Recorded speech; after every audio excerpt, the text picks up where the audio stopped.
అందరికీ అర్థం అవ్వాల్సిన విషయం ఏంటంటే ఎందుకు కాకినాడ పోర్టు పైన మనం దృష్టి సారించాం, ఎందుకు పదే పదే కాకినాడ పోర్టు గురించి, ఈ రైస్ స్మగ్లింగ్ గురించి ఎందుకు ఈ విధంగా మనం ఆందోళన చెందుతున్నాం.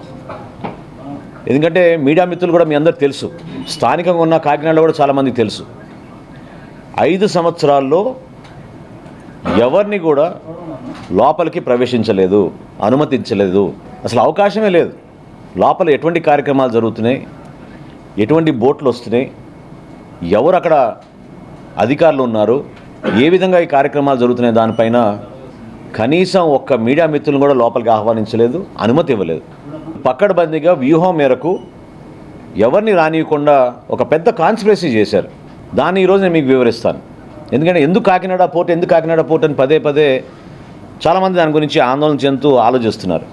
రాష్ట్రంలో 29,000 ఫేర్ ప్రైస్ షాపులు ఉండగా ఈ బియ్యం సరఫరా చేయడానికి వైఎస్ఆర్సీపీ ప్రభుత్వం జగన్మోహన్ రెడ్డి గారు ముఖ్యమంత్రి అయిన తర్వాత ఒక నిర్ణయం తీసుకుని డోర్ డెలివరీ చేస్తామనే ఒక అబద్ధపు ప్రచారంతో 9,260 వ్యాన్లు కొని రాష్ట్ర ఖజానాకి దాదాపు 1,600 కోట్ల రూపాయలు ఖర్చు అయ్యే విధంగా మొబైల్ డెలివరీ యూనిట్లు వ్యాన్లని వీళ్ళు రాష్ట్ర వ్యాప్తంగా ఒక నెట్వర్క్ ఏర్పాటు చేశారు.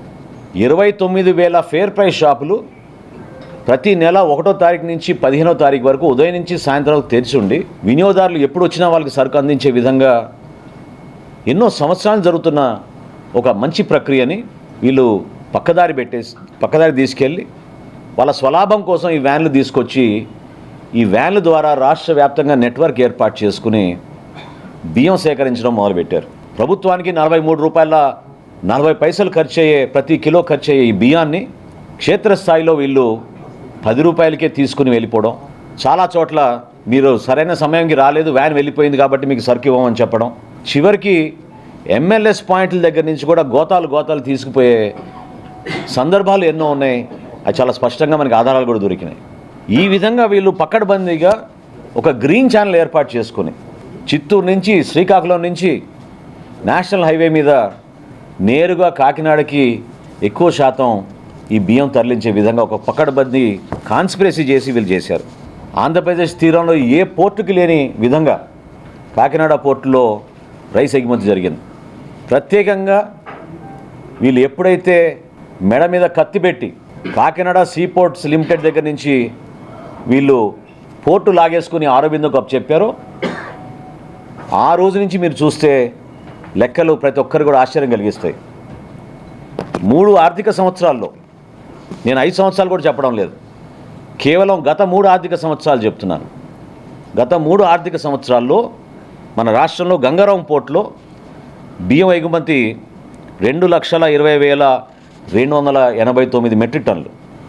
కృష్ణపట్నం అధునాతమైంది, చాలా పెద్ద పోర్టు, ఇక్కడ 23,51,218. విశాఖపట్నం అన్నిటికన్నా పెద్ద పోర్టు, 38,02,000 మెట్రిక్ టన్నులు.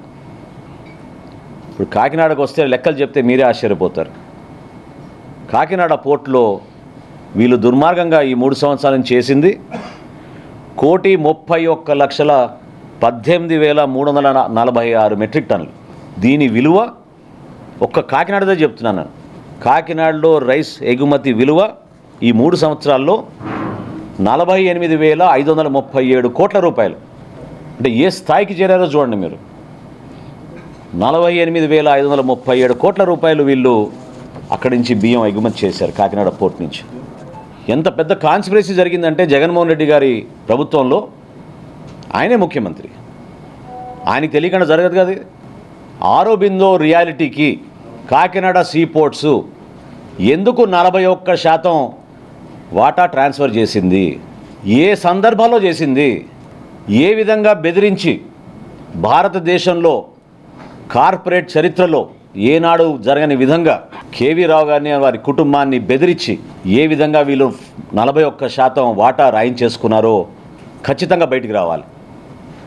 కాకినాడ సీ పోర్ట్స్ లిమిటెడ్కి ఆరోబిందో రియాలిటీ ఏ విధంగా దూరింది. గతంలో కూడా బియ్యం ఎగుమతులు జరిగినాయి, కానీ ఈ స్థాయిలో ఎప్పుడు జరగలేదు. నేను ప్రత్యేకంగా మీకు 3 సంవత్సరాల గురించి ఎందుకు చెప్పానంటే, ఇది ఆరోబిందో ఆ పోర్ట్ని టేక్ ఓవర్ చేసిన తర్వాత అసలు ఊహించని విధంగా కృష్ణపట్నంతో పోల్చుకున్న, విశాఖపట్నంతో పోల్చుకున్న 1,31,00,000 మెట్రిక్ టన్నులు కాకినాడ పోర్ట్స్ నుంచి వీళ్ళు బియ్యం ఎగుమతి చేశారంటే ఒకసారి ఆలోచించాలి. ఇందులో ఇంకొక పెద్ద కుంభకోణం ఉంది. కోవిడ్ వచ్చినప్పుడు కేంద్ర ప్రభుత్వం ప్రతి కుటుంబానికి ఉచితంగా బియ్యం సరఫరా చేయమని ఆదేశాలు జారీ చేసినప్పుడు దాదాపు 6,300 కోట్ల రూపాయలు బియ్యం వీళ్ళు లెక్కలు చూపించి ఇక్కడిని తరలించేశారు. 2020, 2021, 2022 ఈ 4 పోర్ట్లు కూడా నేను మీకు చెప్పిన లెక్కలు కోవిడ్ అప్పుడు జరిగిన ఎగుమతులు. లేకపోతే అసలు రైస్ ఎక్స్పోర్ట్ లేదు ఆ పోర్టుల నుంచి. ఓన్లీ కాకినాడ పోర్ట్ నుంచి రైస్ ఎక్స్పోర్ట్ ఉంది.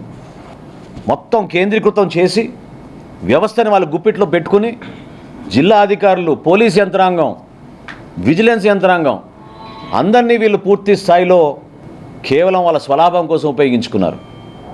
మీడియా మిత్రులకు అందరూ తెలుసు, పుంఖాలుగా మీరు రాస్తూ ఉన్నారు. గతంలో ఎప్పుడైనా ఈ విధంగా బియ్యం సేకరణ జరిగేదా? ఒక వ్యవస్థను ఏర్పాటు చేశారు. 1000 కేసుల పైన నేను మంత్రి అయిన తర్వాత ఈరోజు నా రాష్ట్ర వ్యాప్తంగా బుక్ చేశాం.